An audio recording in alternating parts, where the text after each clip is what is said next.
നിങ്ങളുടെ favourite shows ഇനി ഒരിക്കലും മിസ്സാവില്ല. ഇപ്പോൾ C5 കാണും നിങ്ങളുടെ ഫേവറേറ്റ് ഷോ തികച്ചും സൗജന്യമായി. അന്ന് പറഞ്ഞത് നേരെ അരുന്ധതി. നമ്മളെല്ലാരും കൂടി ചേരുന്നതിലും ശക്തിയുണ്ടെന്ന് തോന്നുന്നു ആ അശ്വതി ഒറ്റയ്ക്ക് നിന്നപ്പോ. ആനന്ദ നിലയം ഇപ്പൊ ശോക നിലയമാ. അടിച്ച് പിരിഞ്ഞ് അലങ്കോലമായി.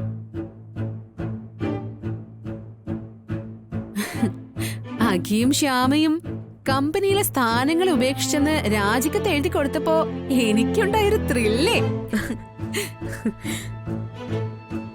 അഖിലിന് പ്രത്യേകമായിട്ട് എന്തെങ്കിലും ഫണ്ടോ ഷെയറോ എന്തെങ്കിലും ഉണ്ടോ? അല്ലെങ്കിൽ കമ്പനിയുടെ ലാഭവിഹിതമോ മറ്റോ? ഒന്നുമില്ലെങ്കിലേ അവരുണ്ടായിരുന്ന സകല അവകാശവും, അതായത് ഒരു മുട്ടുസൂചി ഉണ്ടെങ്കിൽ അതുൾപ്പെടെ ഇപ്പൊ വിട്ടുകൊടുത്തിരിക്ക.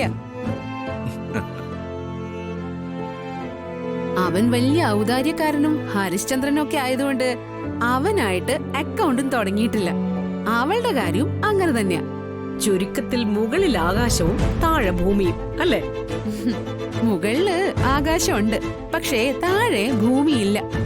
അവിടുത്തെ ഭൂമിയിലും അവന് അവകാശമില്ല. അശ്വതി എന്ന ഒരു പെണ്ണിന്റെ വിഷയത്തിൽ കാര്യങ്ങൾ ഇത്രയ്ക്ക് വഷളായിട്ടും അമൃത റിയാക്ട് ചെയ്യാത്ത എന്താ? അതാ എനിക്ക് മനസ്സിലാവാത്തത്. മുമ്പ് അമൃതയെടുത്തി ആദ്യേട്ടനും കുറച്ച് പിണങ്ങിയിരുന്നു. പക്ഷേ ഇപ്പൊ അവര് തമ്മില് അങ്ങനൊരു അകൽച്ചയില്ല. മാത്രമല്ല, മനസ്സുകൊണ്ട് അമൃതയെടുത്തി ശ്യാമയ്ക്കൊപ്പോ. കാര്യങ്ങൾ ഇത്രത്തോളം ആയത് കാരണം ഒരു തുറന്ന സപ്പോർട്ടില്ലെന്നേ ഉള്ളൂ. അരുണിന്റെ സ്റ്റാൻഡ് എന്താ? അരുൺ കട്ടയുടക്കി തന്നെയാ.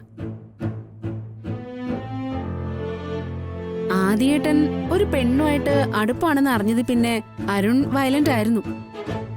ഇപ്പോ ആദ്യേട്ടനും അരുണും തമ്മില് അത്യാവശ്യത്തിന് മാത്രമേ സംസാരിക്കാറുള്ളൂ.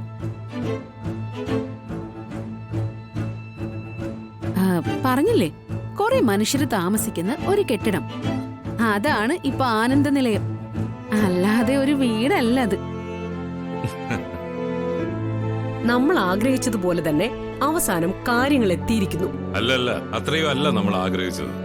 അഖിലിനെയും ശ്യാമയെയും പിച്ചച്ചട്ടി എടുപ്പിച്ച് തെരുവിലിറക്കണം. അതിന് നമ്മൾ ചെയ്യേണ്ടത് എവിടെ നിന്നൊക്കെയാണോ അവർക്ക് വരുമാനം ലഭിക്കാൻ സാധ്യത അതൊക്കെ അങ്ങ് ബ്ലോക്ക് ചെയ്യണം. അതെ അങ്കിളെ, ഏറ്റവും ആദ്യം നമ്മൾ ചെയ്യേണ്ടത് അത് തന്നെ. പട്ടിണി കിടക്കുമ്പോ അവളുടെ പാട്ടും കൂത്തും ഒക്കെ താനെ തീരും. ജഗൻ പറഞ്ഞതുപോലെ രണ്ടും കൂടി എത്രയും പെട്ടെന്ന് തെരുവിലേക്ക് ഇറങ്ങണം. ആ കാഴ്ച വേണം ഇനി അടുത്ത് നമുക്ക് കാണാൻ. അന്ന് നിങ്ങൾ പറഞ്ഞു അവളുടെ ശ്രീകൃഷ്ണൻ എന്തൊക്കെയോ ശക്തിയുണ്ടെന്ന്. ഞാനന്ന് തർക്കിച്ചു. ഇതൊക്കെ ചുമ്മാ പരസ്പരം കൂട്ടിച്ചേർത്ത് ഓരോന്ന് സങ്കല്പിച്ചുണ്ടാക്കുന്നതാണെന്ന്. ഇപ്പൊ മനസ്സിലായല്ലോ ദൈവത്തിന് ശക്തിയൊന്നുമില്ലെന്ന്. ശക്തി നമുക്കാ. നമ്മുടെ ശക്തി എന്താണെന്ന് ഇനി ഓരോന്നോരോന്നായി അഖിലും ശ്യാമയും കാണാനിരിക്കുന്നതേ ഉള്ളൂ.